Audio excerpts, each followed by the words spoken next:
Атлантис ресторант, вечеря, Китай, 2024 година.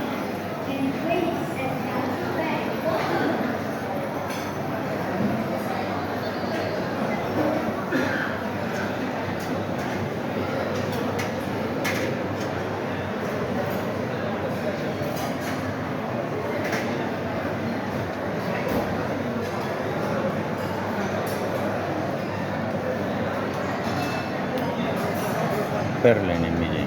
От това се правят перлите. Продължаваме нататък. Тук е традиционна китайска кухня. Патици, много вкусно. Това е пълнена бамя. Много вкусно. Тук е за гладни хора.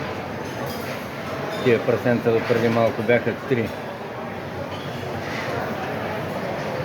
Това е пилешко, свинско, патешко месо. Правят се на месо. Тук не може да се опише още какви неща има. Чистата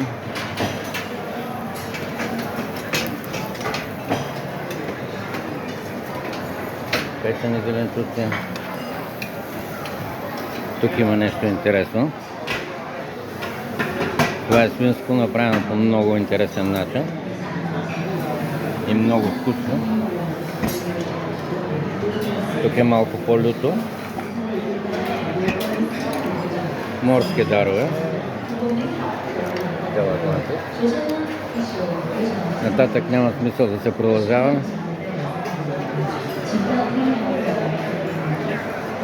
Всичко се прави на место.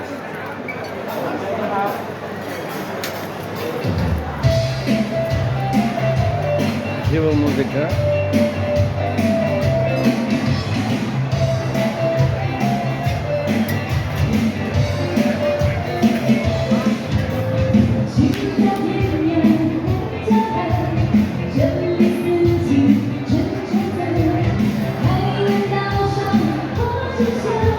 Невероятни неща. Това е по 3 пъти на ден.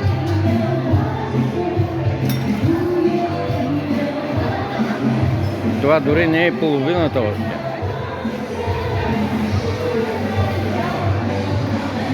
Тук, който обича пици, традиционна италианска кухня.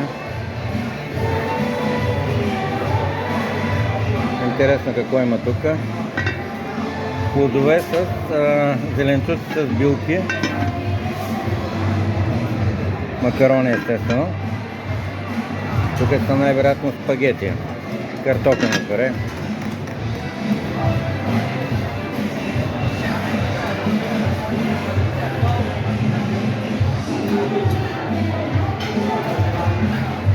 Агнешко. Пак агнешко.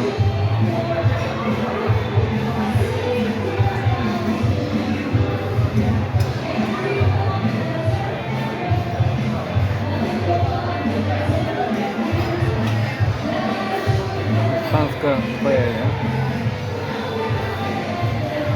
Сосове за всеки вкус. Повече от може би 100 готвача има. Разположени на около 20 такива секции.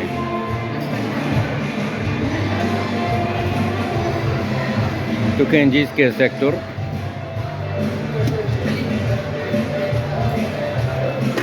Почти същите неща, само че с индийски подправки.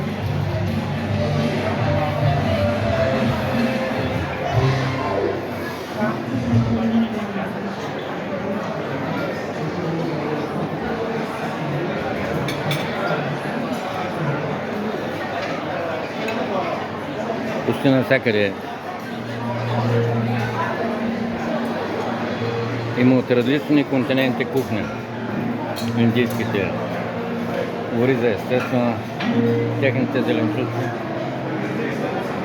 Бара. Каквото можете да си представите има. Включително бира от череш. естествено и традиционна немска бира. Hello.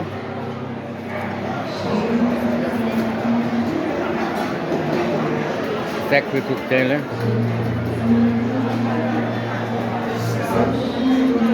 Бяло червено вино.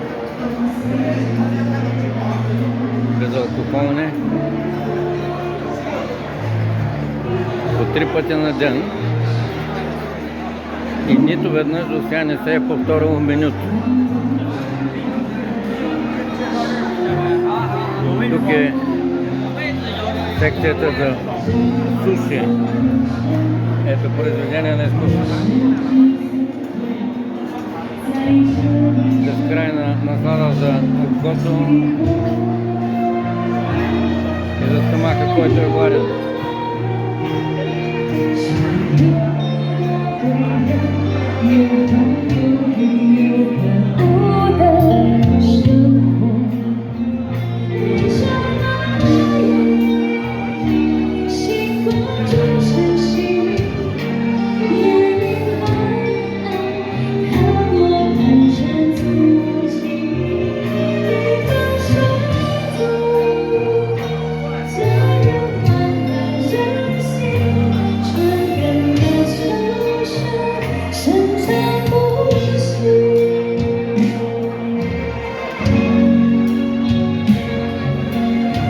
Този комплекс е от 70 хотела.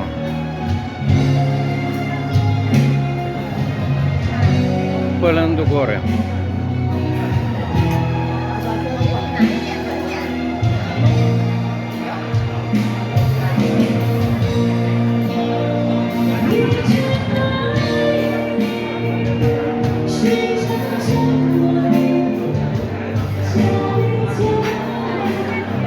Сега се връщаме към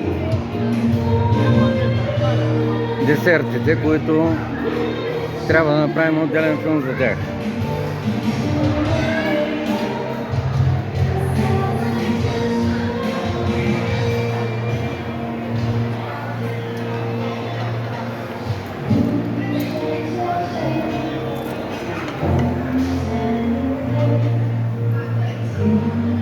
Над 100 вида десерти.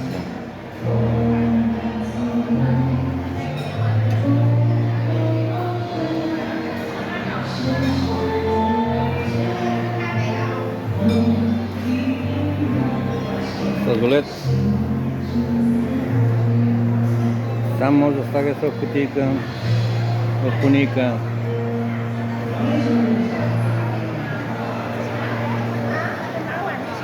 Безкрайни красоти. Това, което тече отгоре, е шоколад. Пожелавам на всеки да има късмета да идва много пъти тук и дори още на по-хубави места.